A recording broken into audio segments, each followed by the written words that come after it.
uh, saya sebut tadi, yang pertama, orang awam tak wajib tahu dalil, tapi orang awam boleh tahu kalau nak tahu. Betul tak? Yang kedua, orang awam ni mereka bukan nak tahu cara pendalilan, mereka bukan nak tahu istidlal, mereka bukan nak tahu mafhum ke, mantuk ke, fahwal khitab, mafhum muwafaqah ke, mafhum mukhalafah. Mereka tak nak tahu itu, mereka nak tahu Nabi kata apa je. Allah kata apa, Nabi kata apa. Tapi kadang-kadang kita ni selalu downgrade orang.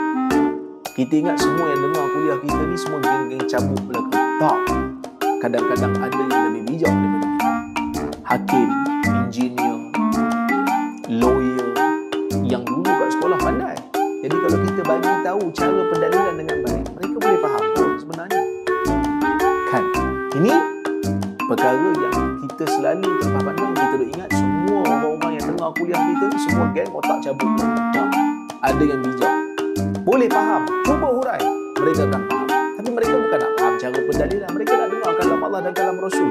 Ini dilakukan oleh Abu Hurairah. Abu Hurairah tengok anak buah dia duk ambil. Terus baca hadis. Dan kita, Abu Hurairah tak tanya, mana yang di kalangan kamu yang mujtahid mutlak dengan mujtahid tak mutlak? Dia tak bezakan.